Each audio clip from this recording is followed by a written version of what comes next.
మోహన్ రెడ్డి గారితో మళ్ళీ మాట్లాడదాం. మోహన్ రెడ్డి గారు ప్లీజ్ కంటిన్యూ. లక్ష్మీ గారు వినిపిస్తుందా? ఎస్, క్లియర్గా ఉంది, మాట్లాడండి. మీకు, వంశీ గారికి, కృష్ణాంజనేయులు గారికి, చూస్తున్న వీక్షకులకు అందరికీ పేరు పేరున ఉదయపూర్వక నమస్కారాలు. అప్పుడు సరిగ్గా వినిపించలేదు.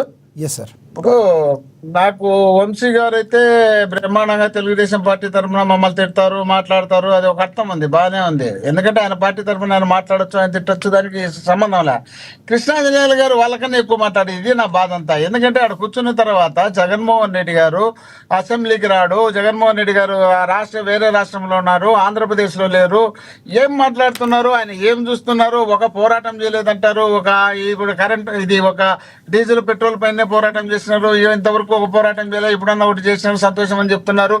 ఎక్కడ ఏం చూస్తున్నారు మరి? ఆంధ్రప్రదేశ్ ఉన్నారా? Andhra Pradesh electronic media, print media లేక సోషల్ మీడియా వీటిని గమనిస్తున్నారా లేదా నాకు అర్థం కావడంలే. ఎందుకు ఎట్లా మాట్లాడుతున్నారో కూడా ఈ మధ్య చాలా రోజుకు ఆయన టీడీపీ కూటమి కన్నా ఎక్కువ ఆయన సపోర్ట్ గా మాట్లాడుతున్నారు. జగన్మోహన్ రెడ్డి గారు 17 మెడికల్ కాలేజీలు వీళ్ళు ప్రైవేటు పరం చేయాలనుకున్నప్పుడు, వీళ్ళు టెండర్లకు పిలిచినప్పుడు, ఆ టెండర్లో పిలిచిన వాళ్ళను కూడా మీరు వచ్చి మళ్ళీ టెండర్లో పాల్గొంటే నెక్స్ట్ మేము అధికారంలోకి వచ్చిన తర్వాత వాటిని రద్దు చేస్తామని, తర్వాత 17 మెడికల్ కాలేజీలకు టెండర్లకు ఒక్కరు కూడా రాలేదు. దానిపైన ఇలా 1 కోటి సంతకాల కార్యక్రమం చేపట్టి 1,11,00,000 సంతకాలు సేకరించినది. ప్రతి గ్రామ స్థాయి నుండి ఆ ఉద్యమాన్ని చేసినటువంటి కార్యక్రమం బ్రహ్మాండమైనటువంటి కార్యక్రమం. దానిపైన వెనక మరి ఎందుకు కనిపించలేదు, ఎందుకు ఆ మాట మాట్లాడుతున్నారు, ఎందుకు అర్థం కావలేదు. రెండోది, పెట్రోల్ కు సంబంధించి ఆ కూటమిని తిట్టాలన్నా, డీజిల్ పెట్రోల్ దాని గురించి డిస్కషన్ జరిగేటప్పుడు కరెక్ట్ గా మాట్లాడుతారు. కానీ నేనేమంటున్నా అంటే, డీజిల్ పెట్రోల్ కు సంబంధించి దేశవ్యాప్తంగా పెరిగింది, ప్రపంచవ్యాప్తంగా సమస్య వచ్చింది.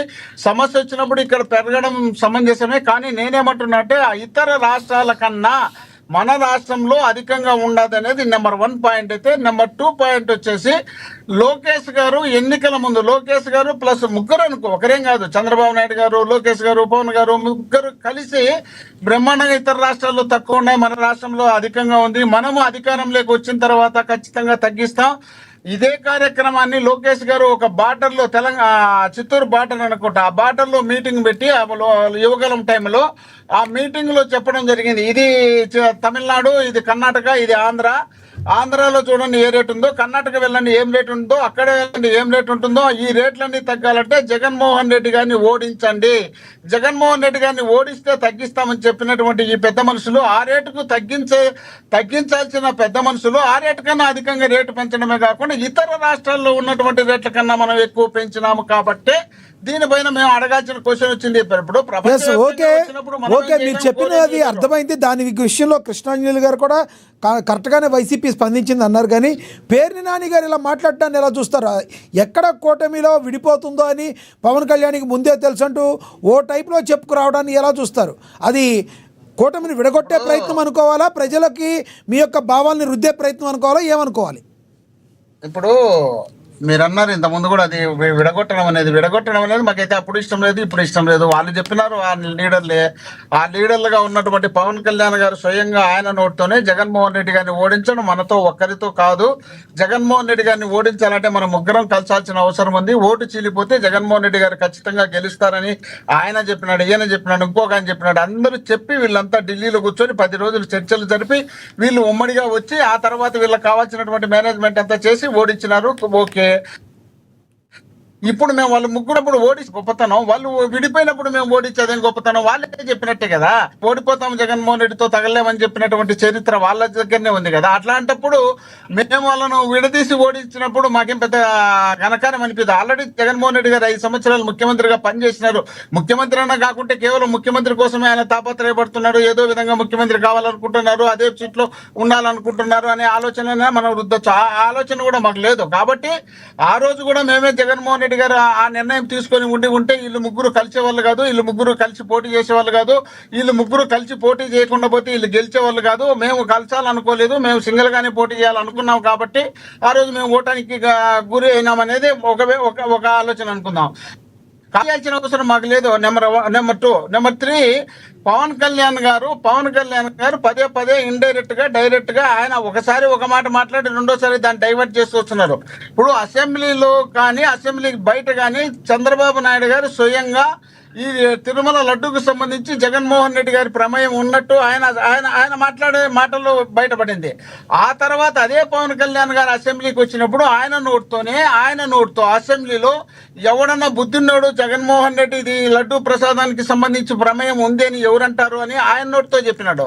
ఆ తర్వాత ఈ రోజు మావిగన్నని జగన్మోహన్ రెడ్డి గారు చెప్పిన తర్వాత అది ప్రజల్లో విపరీతమైనటువంటి చర్చకు దారి తీసిన తర్వాత ఈ రోజు పవన్ కళ్యాణ్ గారు స్వయంగా ఆయన నోటే 29 గ్రామాల్లో మనం అమరావతి అనేది చంద్రబాబు నాయుడు గారికి ఇక్కడ పెట్టుకున్నటువంటి పేరు, అది గుండెల్లో పెట్టుకున్నాడు చంద్రబాబు నాయుడు గారు అమరావతి అనే పేరును. ఆ అమరావతి అనే పేరును అంత అభిమానిస్తున్నటువంటి వీళ్ళ అభిమాన నాయకుడు 15 సంవత్సరాలు ముఖ్యమంత్రిగా ఉండాలని కోరుకుంటున్నటువంటి పవన్ కళ్యాణ్ గారు ఆయన నోటితోనే అమరావతి అనే పేరు వాడకండి, ఆంధ్రప్రదేశ్ అని వాడండి అంటే మీరు అర్థం చేసుకోకుండా ఇప్పుడేమి కొత్తగా అనలేదు కదా. ఇప్పుడు గత 4 సంవత్సరాల నుంచి కూడా 4-5 సంవత్సరాల నుంచి కూడా ఎన్నో సభల్లో జై ఆంధ్ర అనాలి అనే విషయాన్ని తెలంగాణ నుంచి చూసి నేర్చుకోవాలని చాలాసార్లు చెప్పున్నారు. పేర్ని నాని గారికి మీకు ఇప్పుడే కనబడిందా? 4 సంవత్సరాల్లో నా చెవులతో నేను ఎప్పుడు వెళ్ళా, మరి ఒకవేళ మీరు ఏంటంటే నాకు తెలియదు. జై ఆంధ్ర ఎక్కడొచ్చిందంటే అక్కడ ఆంధ్రప్రదేశ్ సపరేట్, జై ఆంధ్ర సపరేట్ రాష్ట్రం కావాలని, రాయలసీమ సపరేట్ రాష్ట్రం కావాలని ఈ నినాదాలు వచ్చినప్పుడు తెలంగాణ లేదులేండి, ఆయన ఏ మీటింగ్ పెట్టినా పవన్ కళ్యాణ్ గారు జై ఆంధ్ర అని భారత్ మాతాకి జై అని ఎన్నోసార్లు చెప్పే మాట్లాడారు, చాలా సార్లు చెప్పారు. బహుశా మీరు విని ఉండకపోయి ఉండొచ్చు. దేశవ్యాప్తంగా జై ఆంధ్ర కూడా చాలా సార్లు చెప్పారు ఆయన, మీరు వినలేదేమో. ఆంధ్రప్రదేశ్ లో లేక కోస్తాంధ్రలో మాట్లాడాల్సిన వరుడు కాదు కదా. దాన్ని ఈ రోజు ప్రత్యేకించి అంత మనస్ఫూర్తిగా అభిమానిస్తూ మాట్లాడుతున్నటువంటి చంద్రబాబు నాయుడు గారిని కాదని చెప్పి ఈయన ప్రత్యేకంగా జై ఆంధ్ర అనండి, మీరు అమరావతి అనాకండి అంటేనే ఆడ పోయిందయ్యా, సగం గాలిపోయింది. మనం దాన్ని మర్చిపోయి మన ఇష్టం వచ్చినట్టు మనం వర్ణించుకుంటా పోతే ఏంది కాదు కదా. కాబట్టి పవన్ కళ్యాణ్ గారు ఇప్పుడు మీరు మాట్లాడే మాటలు మీరు అనువదించుకునే విధానం కావచ్చు, పక్క రాష్ట్రంలో విజయ్ గెలిస్తే మీరు సింగిల్గా రావాలని జనసేన నాయకుల కంటే కూడా మీరు ఎక్కువగా ఉత్సాహం చూపించడం, ఇవన్నీ చూస్తే కూటమి ఏదో రకంగా విడగొట్టాలని విజయసాయి రెడ్డి గారు ఇప్పుడు మీ పార్టీలో ఉన్నప్పటికీ కూడా లేదంటారులేండి. మీరు ఆయన చెప్పిన మాటలు మీకు బాగా ఎక్కేసినట్టున్నాయి మైండ్కి, కాదంటారా? లక్ష్మీనాథ్ గారు, ఇప్పుడు అదే తమాషగా అంటారు సీరియస్గా అంటారు నాకైతే అర్థం కాలేదు. కానీ తమిళనాడులో విజయ్ గెలిచినప్పుడు అక్కడ మా ఫోటో పట్టుకున్న మాట వాస్తవము, మా ఫోటో పట్టుకుని తిరిగినటువంటి మాట ఆ ప్రాంతంలో తిరిగింది, ఆ ప్రాంతం అంతా గెలిచింది వాస్తవము. తమిళనాడును చంద్రబాబు నాయుడు గారు ప్రచారం చేసిన మాట వాస్తవం, చంద్రబాబు నాయుడు గారు ప్రచారం చేసిన ప్రాంతాలు మొత్తం ఓడిపోయిన మాట వాస్తవమే. దాన్ని మేము ఎక్కువ ప్రచారం చేసుకోవాలి, మీకు తెలిసినో లేదో మేము చేసుకోవాలి. సోషల్ మీడియాలో సోషల్ యాక్టివిటీస్టు బ్రహ్మాండంగా ప్రచారం చేయడంతో పాటు జనసేనకు సంబంధించినటువంటి వ్యక్తులు మాట్లాడినారని స్వయంగా పవన్ కళ్యాణ్ గారి మీటింగ్ లోనే, అరే మీరేమో ఎన్నెన్నో చెప్తారయ్యా, నన్ను 2 సార్లు ఓడించినారు, 2 చోట్ల ఓడించినారు, చేయలేకపోయినారని ఆయన నోటితో చెప్తే ఆయన నిష్పెట్టి మేమేదో వాళ్ళని తిట్టేట్టు చెప్తారు కదయ్యా. సంబంధం అయ్యా, మీకు సంబంధం లేదన్నారు, మళ్ళీ మాట్లాడతా. చాలా సమయం అయింది, ఇంకొక ఆయన మాట్లాడతా మీకు ఇస్తాను. వచ్చి మేము ఆయన సింగిల్ గా పోటీ చేయమన్నామని మేము ఎప్పుడు అంటున్నాం, మేమనలేదు కదా. ఆయనే చెప్తున్నాడు నన్ను మీరేమీ చేయలేదు. వయసు ఉంది, మీ వయసు ఎంత, మీరెంత, నన్నేమి ఇబ్బందులు పెట్టారు.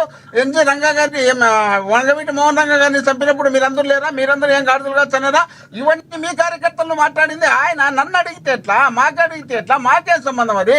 దాన్ని మీరు దృష్టిలో పెట్టుకోకుండా దీన్ని డైవర్ట్ చేసి మా మీద రుద్ది ఏదో పప్పం గడుపుకోవాలనుకోవడం సమంజసం కాదు సార్, అది తప్పది. ఎందుకంటే వైసీపీ ఏ ప్రయత్నం చేయట్లేదు, అర్థమవుతుంది. తప్పులు పడితే అర్థమవుతుంది. వాళ్ళందరూ కలిసి ఉండాలి, వాళ్ళు కలిసి ఉండాలనే మీరు మనసా వాచా కర్మన కోరుకుంటున్నారు. ప్రజలు కూడా పాపం అదే అనుకుంటున్నారు. మళ్ళీ మాట్లాడతాం మీతో నేను. మనతోటి బండారు వంశీకృష్ణ గారు ఉన్నారు, టీడీపీ అధికార ప్రతినిధి, ఆయనతో మాట్లాడదాం. వంశీ గారు నమస్తే సార్. నమస్కారం లక్ష్మీనాథ్ గారు, ఆడిబులా? ఎస్ బాగానే వినబడుతుంది. వంశీ గారు, ఏదైతే నిన్న పేర్ని నాని గారు మరొకసారి మాట్లాడటం జరిగింది, గతంలో మొన్న చంద్రబాబు నాయుడు గారిని మాట్లాడారు, ఏదైతే కూటమి విడిపోతుంది అని తెలిసిపోయి జై ఆంధ్ర అని అనిపించారు పవన్ కళ్యాణ్ గారు. కూటమిని విడగొట్టే ప్రయత్నం వైసీపీ చేస్తుందని మీరు అనుకుంటున్నారా? దీనిలో వాస్తవం ఉందా? మోహన్ రెడ్డి